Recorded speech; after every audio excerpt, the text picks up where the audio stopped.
बच्चों, आज हम लोग गणित की कक्षा में उपस्थित हैं और गणित की कक्षा में आज हम लोग पढ़ेंगे चतुर्थांश यानी ग्राफ में हम लोग बहुत कुछ सीखेंगे।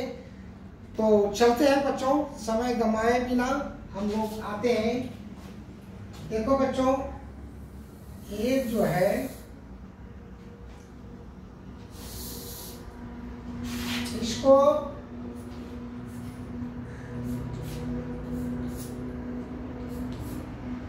इसको एक्स एक्सिस कहते हैं। ग्राफ में हम जब भी ग्राफ बनाएंगे तो इस प्रकार से हम लोग पहले रेखा खींचेंगे, एक हॉरिजॉन्टल और एक वर्टिकल, एक क्षैतिज रेखा में और एक ऊर्ध्वाधर रेखा में हम दो रेखाएं को खींचेंगे और वो ऐसा हो कि यहाँ पर 90 डिग्री का कोण बने। तो बच्चों, इसको हम लोग एक्स अक्ष कहते हैं, एक्स एक्सिस यानी एक्स अक्ष कहते हैं, यानी एक्स डैश ओ एक्स, ये एक्स अक्ष कहलाएगा। और वाई डैश 0 एक्स, वाई ये हमारा वाई अक्ष कहलाएगा। तो इस तरह से है बच्चों। अब जब दोनों रेखाएं जिस बिंदु पर कटता है उसको कहते हैं नियामक। इसको अंग्रेजी में हम लोग कहते हैं ओरिजिन पॉइंट। ओरिजिन पॉइंट यानी मूल बिंदु ये है हमारा, ये मूल बिंदु होता है। अब यहीं से हम लोग दूरियां चलते हैं। इधर चलते हैं तो पॉजिटिव, दाईं ओर चलेंगे तो पॉजिटिव, बाईं चलेंगे तो नेगेटिव, ऊपर चलेंगे तो पॉजिटिव यानी धनात्मक और नीचे ऋणात्मक, धनात्मक नीचे ऋणात्मक, दायां धनात्मक बायां ऋणात्मक। तो इस तरह से हमारा चलता है। तो बच्चों, इसी में बहुत कुछ हम लोग को सीखना है। इस बिंदु पर जितना भी होगा धन संख्या होगा, इस बिंदु पर इधर जितना भी बिंदु होगा तो ऋण संख्या होगा, इधर ऋण होगा उधर धन होगा। तो कहने का मतलब है कि ये हमारा प्लस प्लस में आएगा बच्चों, और ये आएगा माइनस प्लस, और यहाँ पर आता है दोनों माइनस, और यहाँ पर आएगा प्लस माइनस। इस तरह का होता है।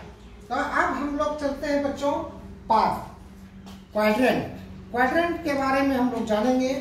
तो क्वाड्रेंट में ए होता है प्रथम पाद, फर्स्ट क्वाड्रेंट, प्रथम पाद। दूसरा हो जाएगा हमारा, हो गया द्वितीय पाद, और ये कहलाता है तृतीय पाद।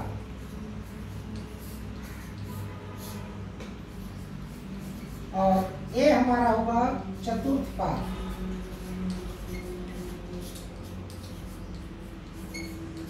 यानी first quadrant, second quadrant, third quadrant, fourth quadrant, इस तरह से हमारा होता है। तो अब है कि बच्चों, कोई भी बिंदु, अब समझ गए होंगे आप लोग कि प्रथम, द्वितीय, तृतीय, चतुर्थ इधर से चलते हैं। अब इसको थोड़ा सा मैं मिटाता हूँ और कुछ मैं चलूंगा, उसको थोड़ा देख लेंगे। अब इसी में हम लोग बहुत कुछ सीखेंगे। बच्चों, कोई भी बिंदु कभी कभी पूछता है कि इसका पॉइंट क्या हुआ, जैसे 3, 4, इसको दिखाना है। इसका हम लोग दिखाएंगे तो पहले इसको देखेंगे, 1, 2, 3, 4, 5। ग्राफ में हम लोग को इस तरह से खींच लेना है, अंकित करना है नंबर को, -1, -2, -3, -4। इस प्रकार से बहुत हम लोग चलते हैं बच्चों। इस प्रकार चलते रहेंगे। फिर इधर 1, 2, 3, 4, 5।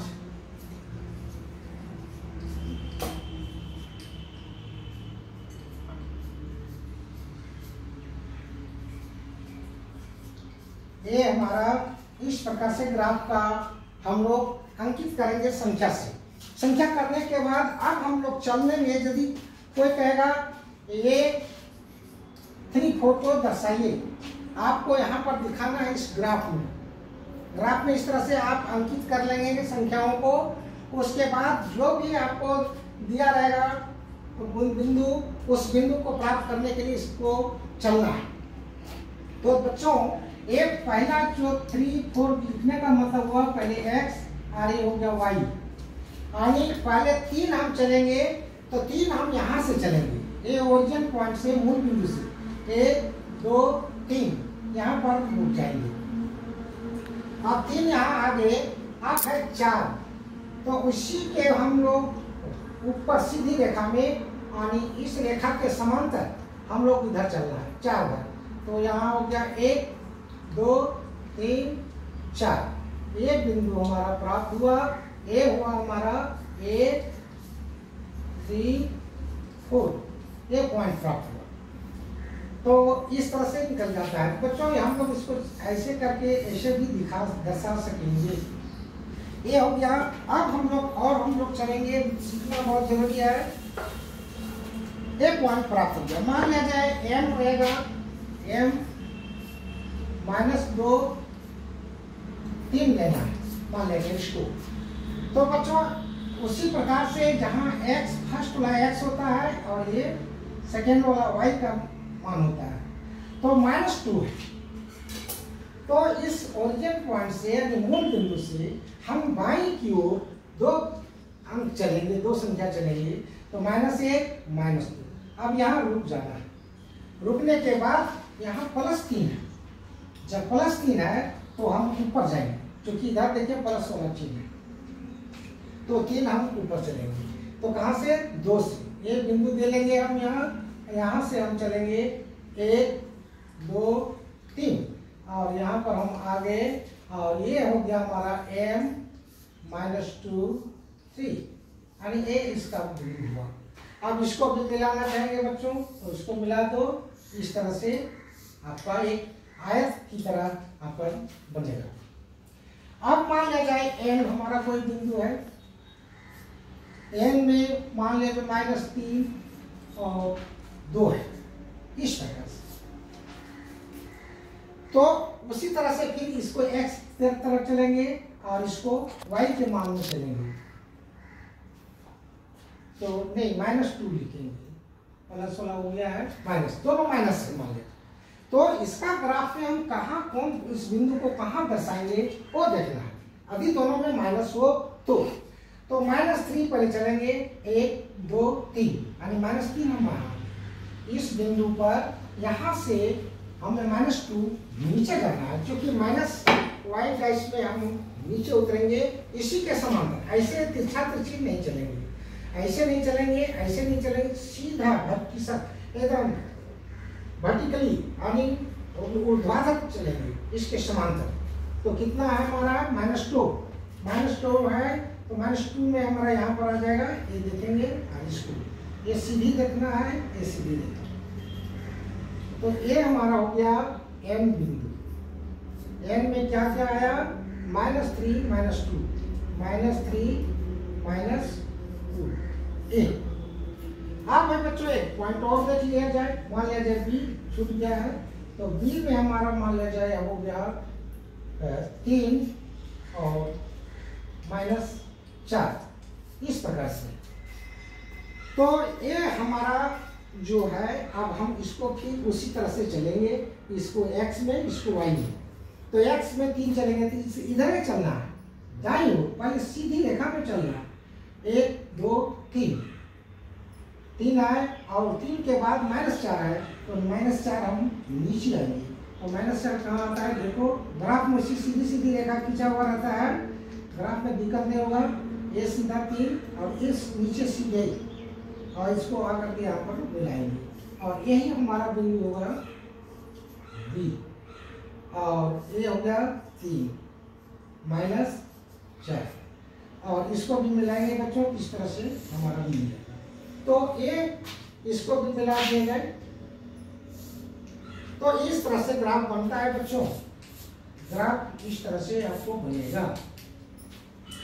तो ये सब ग्राफ न केवल यहाँ बल्कि बहुत आपको डॉक्टर में भी जब तापमान मापा जाता है तो उस समय भी हम लोग को इसका ज़रूरत पड़ता है।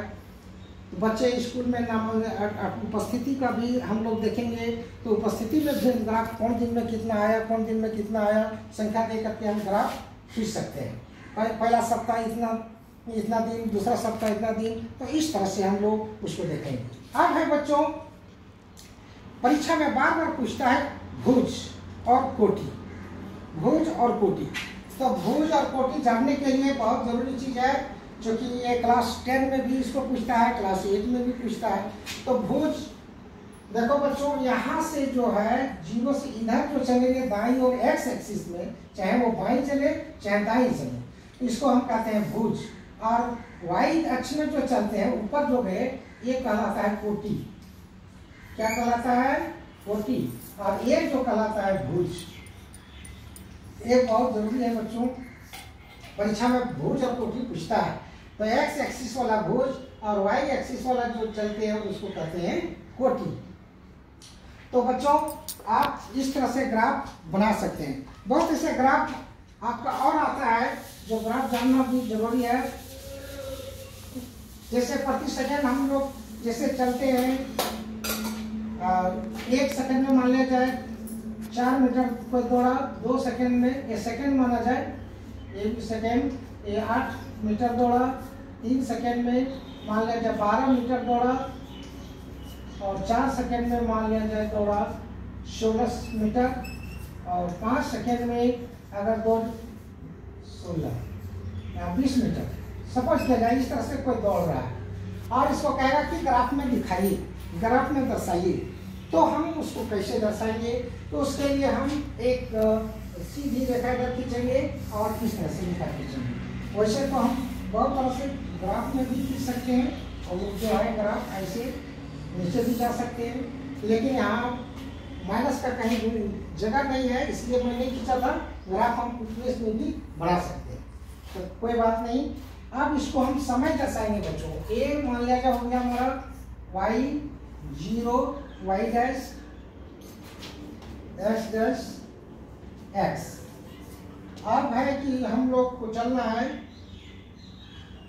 सेकंड। सेकंड हम इधर चलते हैं, 1 2 3 4 5 6, कितनों ले सकते हैं, हमको इससे कोई मतलब नहीं।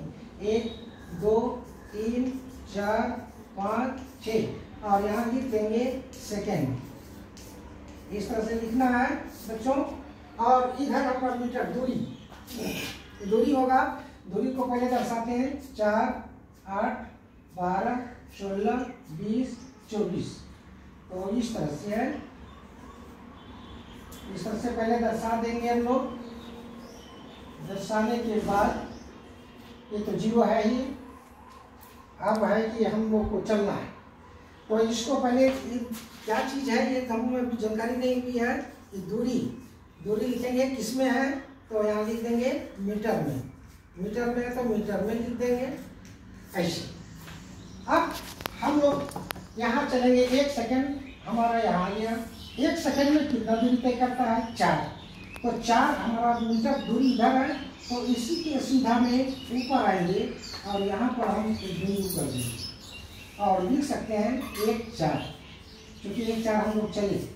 2 सेकंड में 8, तो 2 सेकंड में यहाँ आए और ये देखो कहाँ गया, इस तरह से यहाँ पर आया, और यहाँ हम लोग लिख देंगे 2 8। नेक्स्ट 3 में कितना गया? 12। तो 3 में हम आएंगे और इस तरह से ऊपर चलेंगे और इस तरह से, तो यहाँ पर आ गया हमारा 3 सेकेंड 12, 3 सेकेंड में 12। फिर 4 में कितना है? 16। तो इस तरह से हम लोग 4 में चलेंगे 16, 4 मिनट में सेकेंड में 16 मीटर। फिर 5 में इस तरह से चलेंगे 20, 5 सेकेंड में 20 मीटर। इस तरह से प्राप्त होता है बच्चों। तो यहाँ ओरिजिन पॉइंट से यानी मूल बिंदु से हम एक खींचेंगे रेखा, तो इस तरह से एक सीधी रेखा प्राप्त होता है। तो इस तरह से हम ग्राफ बनाने के लिए सीखेंगे और ये बहुत ही महत्वपूर्ण है। तो बच्चों ज़्यादा आज ग्राफ में नहीं बताएंगे, बहुत से चीज़ होता है जो हम लोग को सीखना पड़ेगा ग्राफ। तो आज हम लोग सीख लिए आप लोग नियामक और इस तरह से रेखा खींचने के लिए। आपको फिजिक्स में भी बहुत मिलेगा इस तरह का चित्र, और बनाना भी है आप लोगों को। समय दूरी में भी मिलेगा आपको, गति में, और ये हमारा ये जो है गणित में भी आपको बहुत ही उपयोगी है। हर परीक्षा में ये सब पूछते ही रहता है। तो बच्चों आज का वीडियो मेरा यही रहता है। धन्यवाद।